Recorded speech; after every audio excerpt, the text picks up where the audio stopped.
Hello everyone. आज हम करने जा रहे हैं नेगोशिएबल इंस्ट्रूमेंट चैप्टर 2 का पार्ट 2।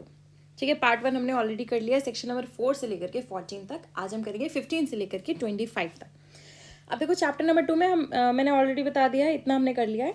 हमें 15 से लेकर के 25 तक करना है। ठीक है, अब 15 में किस बारे में बात हो रही है? इंडोर्समेंट से रिलेटेड। अब इंडोर्समेंट का ये पोर्शन है, देखो यहाँ से लेकर के यहाँ तक। ठीक है, अब 15 में बात होती है इंडोर्समेंट से रिलेटेड, 16 में इंडोर्समेंट इन ब्लैंक। ठीक है, यहाँ पे आई नहीं दिख रहा है ना, इसीलिए ब्लैंक में है। नेक्स्ट इसके बाद अब ब्लैंक में है तो क्या हो जाएगा? एम्बिग्यूटी क्रिएट हो जाएगी। तो क्या है? Ambiguous instrument. और एम्बिग्यूटी कैसे क्रिएट होती है? मान लो अमाउंट जो है वो 10 रुपए ऐसे लिखा, सॉरी 100 रुपए लिखा हुआ है, सॉरी लिखा हुआ है 10 रुपए, फिगर में कुछ और वर्ड में कुछ और। तो एम्बिग्यूअस इंस्ट्रूमेंट, सेक्शन नंबर 17। ठीक है, सॉरी सेक्शन नंबर 17 में एम्बिगुअस इंस्ट्रूमेंट और वेयर अमाउंट स्टेटेड। तो ये भी क्या है? एम्बिग्यूटी क्रिएट कर रहा है। कौन सा? Section number 18। ये हो गया हमारा। अब इसके बाद आ जाता है, हमने इंस्ट्रूमेंट के बारे में पढ़ लिया, नेगोशिएबल इंस्ट्रूमेंट, इन सब के बारे में पढ़ लिया। अब पेमेंट कैसे होगी? ठीक है, पेमेंट कैसे होगी? सबसे पहला क्या है? Where amount stated differently in figures and in words. ये तो हो गया। अब पेमेंट कैसे होगी? यहां से देख लो, 19 में है डिमांड, डिमांड करोगे पेमेंट होगी। ठीक है, 20 में क्या है? इनकोहेट स्टैम्प्ड इंस्ट्रूमेंट, इसको अलग लिख दो, इनकोहेट स्टैम्प्ड इंस्ट्रूमेंट। ठीक है, इसको हम आगे पढ़ेंगे। 21 में है एट साइट या फिर ऑन प्रेजेंटमेंट या फिर आफ्टर साइट। क्या है? एट साइट, ऑन प्रेजेंटमेंट या फिर आफ्टर साइट। ठीक है, 22 में मेच्योरिटी, और इसमें डेज ऑफ ग्रेस भी दिया हुआ है कि मैच्योर हो जाता है तो ग्रेस पीरियड कितना मिलेगा। अब मैच्योरिटी जो है वो बहुत ही ज्यादा कंफ्यूजिंग टर्म है कि कब मैच्योरिटी होगी। तो उससे related calculating maturity of bill और note payable so many months after date और साइट। ठीक है, डेट है, अब कैलकुलेशन है। ठीक है, इसमें क्या है? कैलकुलेटिंग मैच्योरिटी ऑफ बिल और note payable so many days after date और साइट। इसमें भी वही है, कैलकुलेटिंग। ठीक है, तो इसमें क्या हो गया? इसमें मंथ्स हो गया, सो मेनी मंथ्स, मैंने शायद डेज बोल दिया था, सो मेनी मंथ्स, ये हो गया डेज, और ये हो गया हॉलीडे। ठीक है, अब स्टार्ट करते हैं इसके भेड़ के प्रोविजन से। Endorsement, when the maker or holder of a negotiable instrument signs the same, ठीक है, otherwise than as such maker for the purpose of negotiation on the back. अब आपको पता होगा, आप बैक और या फिर face thereof paper slip पे क्या करते हो? उस पे साइन कर देते हो। ठीक है, और so signs for the same purpose a stamped paper intended to be completed as a negotiable instrument, he is said to endorse the same and is called endorser. ठीक है, एक इंसान होता है, वो क्या करता है? इंडोर्सर उसको कहते हैं, वो इंडोर्स करता है साइन करके। अब endorsement in blank and in full, if the endorser signs his name only, अगर वो सिर्फ नाम करता है, the endorsement is said to be in blank. ठीक है, ब्लैंक में हो गया। And if he adds a direction to pay the amount mentioned in the instrument to or to the other order of a specified person, the endorsement is said to be in full. Incomplete क्या हो गया? नाम लिख दो। Full, पूरा full मतलब वही हो गया ना, ज्यादा लिख दो, ज्यादा जानकारी दे दो। और उस पर्सन को क्या बोलते हैं? इंडोर्सी। ठीक है, इंडोर्सर क्या बोलता है कि मैं पे कर दूंगा, इंडोर्सी बोलेगा कि भाई तू ऐसे पे कर। ठीक है, जैसे जैसे है, और फिर वो ब्लैंक में या तो नाम लिख के बता देगा या तो बोल देगा फुल। ठीक है, उसको बोलते हैं इंडोर्सी।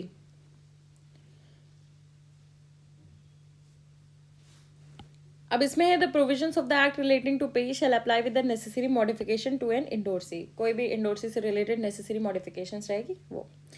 अब इसके बाद आ जाता है ambiguous instrument, where an instrument may be construed either as a promissory note और अ बिल ऑफ एक्सचेंज। ठीक है, चेक नहीं है इसमें। The holder may at his election treat is as either and the instrument shall be henceforth forwarded treated accordingly. अब इसमें क्या ambiguous है? तो एम्बिग्यूटी में क्या करते हो? जहां पे इंस्ट्रूमेंट है कॉन्स्टिट्यूट इधर एज प्रोमिसरी नोट, या तो प्रोमिसरी नोट है या तो बिल ऑफ एक्सचेंज है, तो जो होल्डर है जिसके पास होगा, ठीक है, उसके पास इलेक्शन का राइट है, यानी कि मे एट हिज इलेक्शन, यानी कि वो चूज कर सकता है कैसे। Treat it as either the instrument shall be hence forwarded treated accordingly. वो चॉइस है उसके पास। ठीक है, जब एम्बिग्यूटी है तो उसके पास चॉइस है कि वो कैसे वो करे। होल्डर के पास है, किसके पास है? होल्डर के पास। होल्डर मैंने आपको पिछली वीडियो में बता दिया था। नेक्स्ट इसके बाद है where amount is stated differently in figures and words. अब अमाउंट जो है वो डिफरेंटली है स्टेटेड फिगर्स एंड वर्ड्स में। तो if the amount undertaken or order to be paid stated differently figures words में है, तो अमाउंट शैल बी, देखो अमाउंट स्टेटेड इन वर्ड्स। ठीक है, वर्ड्स में जो लिखा हुआ है, अब इंसान इतनी मेहनत कर रहा है अंग्रेजी लिखने में, गलत तो नहीं लिखा होगा, है ना, जीरो गलत लगा दिया, ठीक है। नेक्स्ट है 19 में इंस्ट्रूमेंट्स पेबल ऑन डिमांड। अब देखो प्रोमिसरी नोट या फिर bill of exchange in which no time, time किस में नहीं दिया हुआ है? इनमें नहीं दिया रहता है। टाइम किस में दिया रहता है? चेक में दिया रहता है। चेक आर पेबल, ठीक है, and a cheque are payable on demand, ठीक है, डिमांड पे। अब डिमांड ड्राफ्ट और ये सारी चीजें देखो, डिमांड पे आप पे कर सकते हो, ठीक है, इनमें क्या है, स्पेसिफिक टाइम नहीं दिया जाता है। एंड अ चेक, ये सारी चीजें डिमांड पे।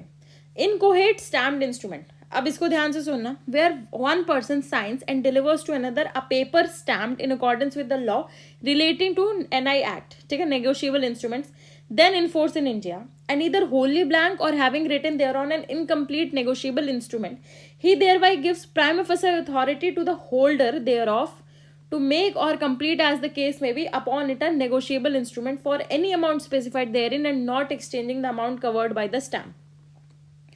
अब देखो, इनकोहेट स्टैम्प्ड इंस्ट्रूमेंट, कोई एक इंसान है, साइन कर देता है। अब देखो, साइन कर दिया to another a paper stamped in accordance with the law, ठीक है, साइन कर दिया और उसमें क्या है, स्टैम्प है, ठीक है, stamped in accordance with law relating to negotiable instrument, and either wholly blank और हैविंग रिटन देयर ऑन, थोड़ा सा इनकम्प्लीट लिखा हुआ है, he thereby gives prima facie authority, किसको देता है अथॉरिटी, होल्डर के पास। अब आप देख रहे हो कि होल्डर के पास काफी सारी अथॉरिटी है, होल्डर के पास अथॉरिटी है टू मेक और कंप्लीट, ठीक है, कि या तो मेक करे या तो कंप्लीट करे, to make or complete as the case may be upon it a negotiable instrument for any amount specified therein and not exceeding the amount covered by the stamp, ठीक है, कितना, stamp में जितना amount लिखा है उससे ज्यादा नहीं, स्टैम्प में जितना अमाउंट लिखा है उससे ज्यादा नहीं, इसको ध्यान में रखते हुए, ठीक है, इससे ज्यादा नहीं, बट एनी अमाउंट उतने, जैसे 500 रुपए का स्टैम्प है तो 499 500 हो सकता है, उससे ज्यादा नहीं, ठीक है, इनकोहेट स्टैम्प्ड इंस्ट्रूमेंट। क्या the person who signing shall be liable upon such instrument in the capacity in which he signed the stamp in the same to any holder in due course for such amount, वो liable होगा, provided that no person other than a holder in due course shall recover from the person delivering the instrument anything in excess of the amount. क्या है, holder और holder in due course, ये इन्हीं दोनों के पास right है और किसी के पास राइट नहीं है। अब इसके बाद आता है पेमेंट से रिलेटेड चीजें, ठीक है, पेमेंट से रिलेटेड ऊपर भी था, अब नीचे भी है। 21 एट साइट ऑन प्रेजेंटमेंट, क्या है, इन अ प्रोमिसरी नोट और a bill of exchange the expression at sight and on presentment means, हम लोग ऊपर कई बार पढ़ चुके हैं एट साइट ऑन प्रेजेंटमेंट, अब इसका क्या मतलब होता है, मीन ऑन डिमांड, अरे डिमांड कर रहे हो, एट साइट ऑन डिमांड, हम लोग ऊपर डिमांड ऑलरेडी पढ़ चुके हैं तो इसका वर्ड्स का मतलब भी बता दिया। द एक्सप्रेशन आफ्टर साइट, अब इसका क्या मतलब होता है, after site means in a promissory note after presentment for such site and in a bill of exchange after acceptance or nothing for non acceptance or protest for non acceptance। After site का मतलब क्या होता है, presentment के बाद, ठीक है, presentment for sight and in a bill of exchange, bill of exchange में after acceptance, bill of exchange के एक्सेप्टेंस के बाद और इसके प्रोमिसरी नोट के प्रेजेंटमेंट के बाद, और नथिंग फॉर नॉन एक्सेप्टेंस और प्रोटेस्ट फॉर नॉन एक्सेप्टेंस, इन दोनों में कुछ भी नहीं। नेक्स्ट है 22 में maturity, the maturity of a promissory note और a bill of exchange is the date at which it falls due, maturity कब है, जिस दिन ड्यू होगा। अब days of grace, days of grace क्या है, प्रॉमिसरी नोट या फिर bill of exchange which is not express to be payable on demand at sight और on presentment is at maturity on third day, क्या है, third day on which it is express to be payable, यानी कि days of grace कितना है, तीसरा दिन, ठीक है, तीसरा दिन। नेक्स्ट इसके बाद 23 कैलकुलेटिंग मेच्योरिटी ऑफ बिल और note payable so many months after date or sight, अब इसमें मंथ की बात आ जाती है, ठीक है। अब देखो, in calculating the date at which a promissory note और a bill of exchange made payable are stated number of months after date or after sight or after a certain event is at maturity, the period stated shall be held to terminate on the day of the month which corresponds with the day on which the instrument is dated। कब period हो जाता है, the period stated shall be held to be terminated, period किस दिन terminate हो जाएगा, on the day of the month, उस महीने में which corresponds with the day, corresponds यानी कि आगे आता है, on which the instrument is dated, or presented after accepted or signed or noted for non-acceptance or protested for non-acceptance or the event happens or where the instrument is a bill of exchange made payable a stated number of months after sight and has been accepted for honor, किस लिए accept हुआ है, for honor with the day on which it was so accepted। if the month in which the period would terminate has no corresponding day, यानी कि month जिसमें क्या है, in which the period would terminate, period जिस दिन terminate हो जाएगा उसके अगला दिन नहीं है, the period shall held to be terminate on the last day of such month.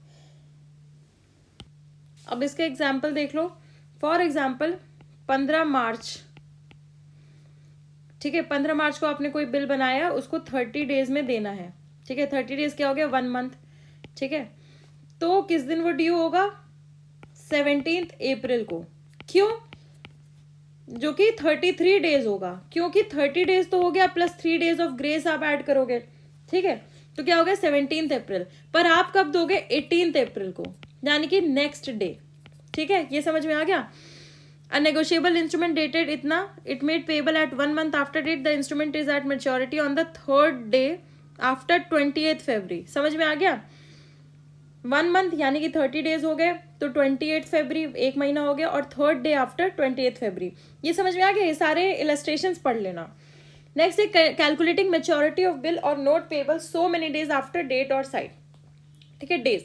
In calculating the date at which a promissory note और a bill of exchange made payable a certain number of days, ठीक है, after date और sight और certain event is at maturity, the day of the date और of presentment या acceptance या फिर protest for non acceptance shall be excluded.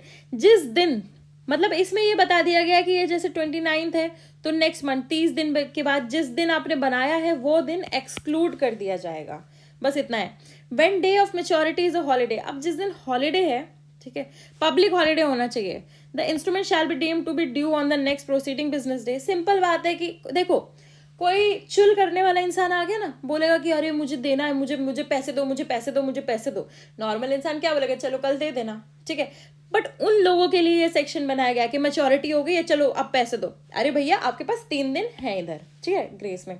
अब इधर हो गया 1 महीने बाद पैसे देने थे, पैसे दो। अरे भैया आपके पास 30 दिन प्लस 3 दिन है, ठीक है, तब आप पैसे दोगे। इधर क्या हो गया, जिस दिन बिल बनाया था उसी दिन पैसे दो, उसी दिन अगली डेट पे पैसे दो। अरे नहीं भैया, उस दिन को एक्सक्लूड करना है, कैलकुलेट नहीं करना है, उस दिन तो आपने बनाया है ना। और पब्लिक हॉलीडे, अरे उस दिन को भी एक्सक्लूड करो। ये सारी चीजें क्या है, एक्सक्लूजन में आती हैं। Public holiday it include Sunday, ठीक है, सिंपल सी बात है, अब हर कोई बताएगा नहीं इसे। तो आई होप आपको ये वाली चीजें समझ में आई हो। आई नो थोड़ी कॉम्प्लिकेटेड है, थोड़ी बोरिंग हो जाती है, ठीक है। तो अगर कोई कंफ्यूजन रह जाता है तो मुझे कमेंट कर देना, मुझसे कोई गलती हो गई हो तो उसे भी कमेंट कर देना, और अगर मैंने कोई चीज़ अच्छे से एक्सप्लेन नहीं की हो तो उसे भी आप कमेंट में मुझे बता देना या फिर मेल कर देना। तब तक के लिए चलते हैं। Please do like, share, comment and please do subscribe. Thank you.